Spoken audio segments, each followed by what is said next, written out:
টি-20 ক্রিকেটে double century করতে চান ১৫ বছর বয়সী তরুণ সেন্সেশন বৈভব সূর্যবংশী। শুধু তাই নয়, ভেঙে দিতে চান টি-20 ইতিহাসের সবচেয়ে বড় বিজ্ঞাপন ক্রিস গেলের ১৭৫ রানের মহাকীর্তিও। ১২০ বলের খেলায় কিভাবে এই অসম্ভবকে সম্ভব করা যাবে সেই সহজ সমীকরণই বাতলে দিয়েছেন এই বাঁহাতি ব্যাটার। চলমান আইপিএলে ব্যাট হাতে রীতিমতো উঠছেন বৈভব। ইতিমধ্যে তার নামের পাশে যোগ হয়েছে ৫৮৩ রান। টুর্নামেন্ট চলাকালীন ইংল্যান্ডের সাবেক কিংবদন্তি কেভিন পিটারসনের মুখোমুখি হয়েছিলেন এই তরুণ। পিটারসন জানতে চেয়েছিলেন 50 করলেই তিনি সন্তুষ্ট কিনা।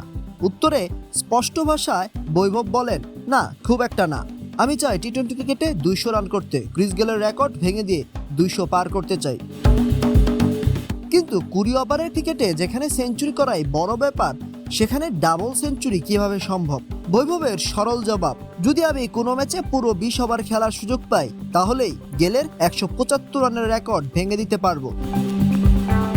টি-20 ক্রিকেটের ইতিহাসে সর্বোচ্চ ব্যক্তিগত রানের রেকর্ডটি এখনও ইউনিভার্স বস ক্রিস গেলের দখলে। ২০১৩ সালের আইপিএলে রয়্যাল চ্যালেঞ্জার্স ব্যাঙ্গালোর হয়ে পুনে ওয়ারিয়র্সের বিপক্ষে অপরাজিত ১৭৫ রানের সেই টর্নেডো ইনিংস খেলেছিলেন তিনি। পার হয়ে গেছে এক দশকেরও বেশি সময়, কিন্তু ক্রিকেটের সংক্ষিপ্ত সংস্করণে আজ পর্যন্ত কোনো ব্যাটার সেই রেকর্ড স্পর্শ করতে পারেনি। এবার সেই ইতিহাসেই চোখ বৈভবের।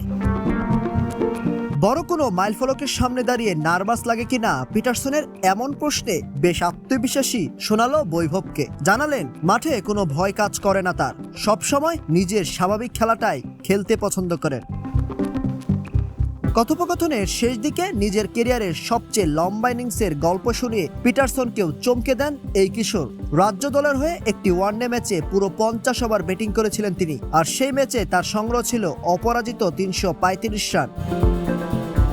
৫০ ওভার ক্রিকেটে যার ট্রিপল সেঞ্চুরি করার অভিজ্ঞতা আছে, টি-20তে তিনি ২০ ওভার খেলে দ্বিশতক করার স্বপ্ন দেখছেন, তা বোধহয় খুব একটা বাড়িয়ে বলা নয়।